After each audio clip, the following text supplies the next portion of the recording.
Hello and Assalamualaikum. We are from Group PSP1 and we will be presenting for summary on blackout case for power system protection BEV40103. Assalamualaikum warahmatullahi wabarakatuh. My name is Muhammad Hasid bin Muhammad Anwar Zamani. My matric number EA1900027. So I will present for the introduction part. A blackout is a significant loss of electricity that affect a large area and it caused by an issue with the electric grid. The loss of electricity during a blackout can result in significant disruption and inconvenience for resident, company, and other structure. Blackout can occur at varying degrees of severity, and there are also rolling blackout, which are power outage carried out on purpose by electric utilities to lower demand during time peaks of electricity use or to prevent a failure of the entire power system. Life Free or Die Hard begins with the FBI Cybersecurity Division undergoing a pre-computer outage. As a result, they start tracking down and detaining the top computer hackers. The FBI Deputy Director, which is Michael Bowman, requests support from the New York City Police Department in detaining Matt Farrell, one of the computer hackers, for questioning. The case is assigned to Detective John McLean. McLean finds Matt at his apartment, but before he can get him ready to leave, several assassins attempt to kill both Matt and McLean. McLean kills most of the hitmen and can get Matt into his cars and begin heading to the FBI headquarters in Washington, D.C. During the road trip, Matt tells McLean that he has created an algorithm for another hackers named Minding that can crack a specific security system. Meanwhile, a cyber terrorist named Thomas Gabriel directs his hacker team to take over transportation grids and the stock market. Gabriel also broadcasts a threat to the United States. Matt recognizes that this is the start of a fire sale and a cyber attack aimed at crippling the nation's infrastructure, financial and utility system. McLean transports Matt to the FBI headquarters, which has been evacuated because of a biological attack alert. Michael Bowman, the Deputy Director of Cyber Crimes Division, instructs McLean to transport Matt to a secure location for questioning.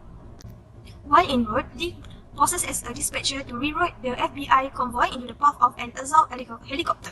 All the FBI agents are killed, but McLean is able to protect Matt and destroy the helicopter by driving out at it. When McLean and Matt see a second broadcast from Gabriel depicting a simulated explosion of the United States Capitol building, they attempt to return to the FBI. Even though it is not true, it causes public panic.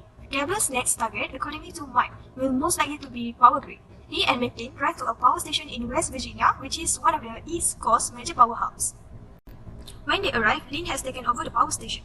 McLean and Matt battle and kill the entire terrorist team, and McLean kills Lynn by dropping a car down an elevator shaft. Matt starts attempting to undo Lynn, program damage, and Gabriel becomes aware of their interference. Gabriel is enraged by Lynn's death because the two were in a relationship. He diverts large amount of natural gas to the substation in order to assassinate McLean and Matt. They can barely get away.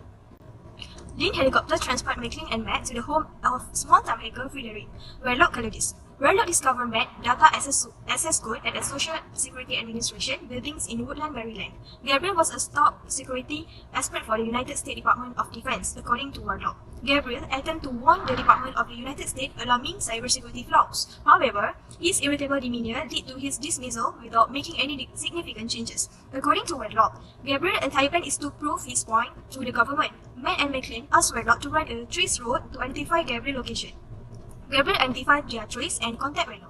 When he realized McLean is still alive, he began messing with the detective over the internet. He empties McLean's bank and retirement accounts. He locates McLean's estranged daughter, which is Lucy, trapped in an elevator in New York. Gabriel sends his men to retrieve her from the elevator. Warlock and McLean are able to grab a screenshot of Gabriel and send it to the FBI, so they know who they are up against.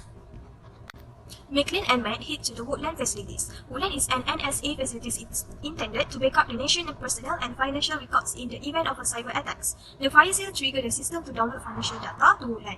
Gabriel's intent is accessing the data so that he can divert large amount of money to his own private account and then disappear. Gabriel and Matt are already downloading the financial information from Woodland server. Matt works on encrypting the data, so Gabriel can access it while McLean battles the terrorists. Gabriel captures Matt and places him with Lucy, who has been moved to Woodland from New York. Gabriel escapes Woodland before the FBI anti-terrorist team arrive. McLean pursues. Gabriel impersonates the command system for a military jet and has the jet try to kill McLean. The detective can avoid being killed and destroy the fighters. McLean follows Gabriel to the warehouse. Gabriel attempts to extract the encryption information from Matt, who refuses to give up even after being shot in the leg by Gabriel. Gabriel threatened to shoot Lucy if Matt doesn't provide the access code. McLean arrived and killed several of Gabriel's henchmen before being shot in the shoulder by the sole remaining henchman, Emerson. Gabriel positioned himself behind McLean, putting the muzzle of his gun into McLean's shoulder wounds. McLean grabs a gun and fired the gun into his own shoulders and into Gabriel's chest, killing him. Matt grabs a handgun and kills Emerson, ending the crisis. Just then, FBI arrived on the scene. Thank you. Okay, the actual blackout caused by cyber attack occurred on 2016 was an attack on the US Western electric grid where the hackers specifically targeted the industrial control system software that regulate power generation and distribution. So a group of Russian hackers going by the name Dragonfly or Energetic Bear were responsible for the 2016 attack on the power grid in the western region of the United States. The intrusion has started with a spear phishing campaign in which the hackers sent email to the worker at US Western Electric Utility Company. So when the recipient of this email click on the link or attachment, their computer were infected with a malware. So once the infection allow hacker to travel laterally through the utility network and obtain access to more and more systems.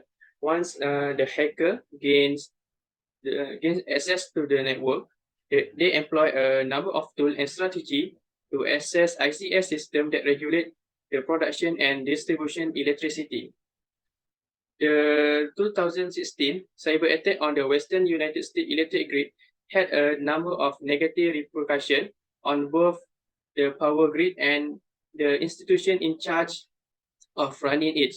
So there are a few of the main result is the one is power supply disruption, and the second one is equipment damage. So overall, the 2016 cyber attack on the Western US electric system had a substantial effect on the power grid and the institution in charge of running it. It brought to light how susceptible the electrical system is to cyber attack and how crucial it is to strengthen cyber security measure to safeguard it. I think that's all from me. Thank you. My name is Amar Sofi bin Samsur Arifin, matrix number AE190061. And I'll be presenting for the chronology on actual blackout case. The event began with the attack with a spear phishing effort in which the hackers sent emails to employees of Western power utility firms in the United States. Then the receiver PCs were infected with malware once they clicked on the bogus link or files. The virus enables the hackers to move laterally through the utility networks, gaining access to an increasing number of systems. Then the program provided hackers with access to the utilities networks.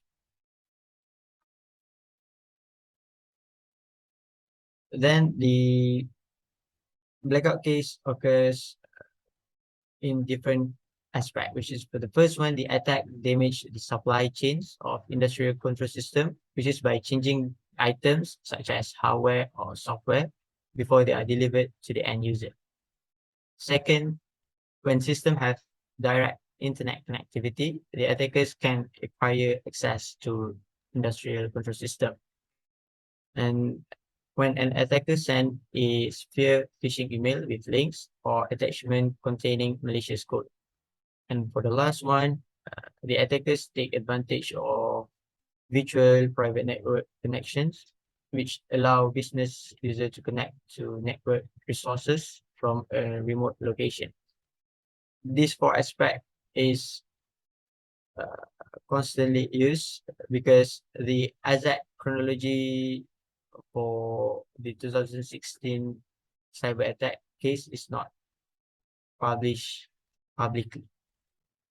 Assalamualaikum warahmatullahi wabarakatuh. Next, about the restoration of the grid following the blackout events. So firstly, what is the objective of the restoration? So the goal of the restoration are to lessen losses. Restoration time impact on the society and return to the normal promptly.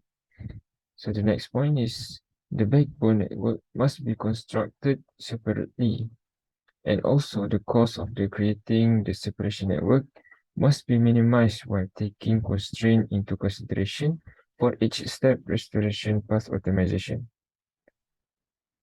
So next, we talk about the events. The cyber attack in the Western US, the hackers hijacked the remote access system of the electric grid, then target the power generator to shut down the 15th state and the District of the Columbia. In order to restore the electricity, the grid system, the US Department of the Energy, which is DOE, deployed a team of the specialists to Ukraine to help with the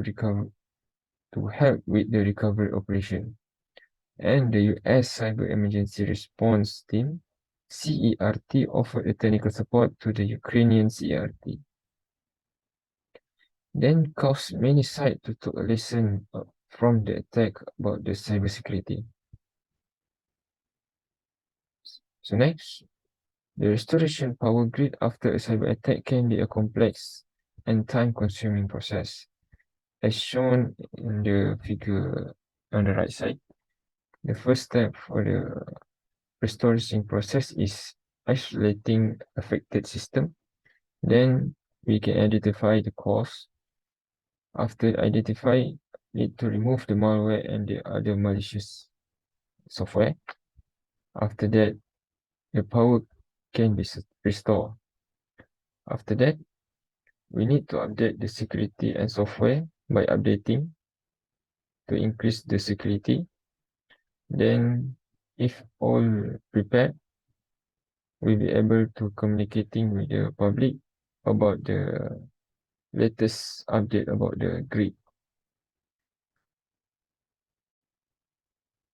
So next, in restoring power to the grid after the cyber attack may take some time, and there may be some areas that more affected than others. So it is important to have a well-planned, well-coordinated, and well-executed incident response plan in place to minimize the damage and restore the power quickly. So that's all for restoration process. Thank you. Assalamualaikum warahmatullahi wabarakatuh. So today I will explain about the lesson learned from the case in movie Die Hard. So first of all, the Blackout serves as a powerful reminder of the vulnerability of modern society to cyber attack and the potential consequences of such attacks on critical infrastructure. So for the first lesson that we learned is the importance of having a backup plans and redundancy systems in place to minimize the impact of unexpected events. So for the second one is important it is to have a coordinated and efficient response plan in place in the event of crisis. The third one is important of cybersecurity and the need for robust security measure and protocol to protect against cyber attack. And for the last lesson that we learned from the movie is cyber attack can cause a widespread blackout, leaving the country in chaos and affecting power grid, transportation, communication, and financial systems. For the discussion in the study, as we already know, the power outage in the actual and the movie triggered by the cyber attack. So for the first point, the attack is said to be started with the deployment of malware on the utilities provider's computer system. From that, giving the attackers wireless connectivity and enabling them to turn off the power at their wheels, and also allowing criminals to hijack all the control system, including the industrial control system, ICS, and the equipment at the nuclear facilities. So next point, phishing attempts addressed to the employees nowadays are fraudulent or agent private statement as a clickbait for gain their access. These deceptions also appear as legit email, causing them to prompting hurried response, especially for the rookies workers. So next is come from more than just sending several phishing emails. The attackers in the movie disseminate the infection through phishing advertising. Since the several system and the network are linked, the cyber attack expose a single weak point that might result in utility supplies outage the subsequent destruction. So that's all for discussion.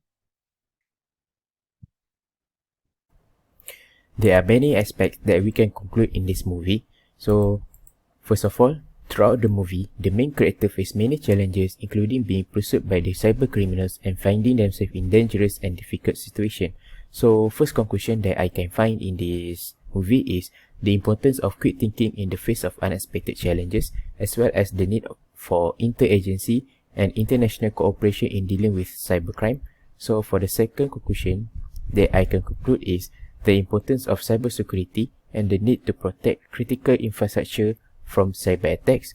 And for the last conclusion in this movie that I can conclude is the potential consequences of attacks such as a widespread breakout and the importance of having a coordinated and efficient response plan in place.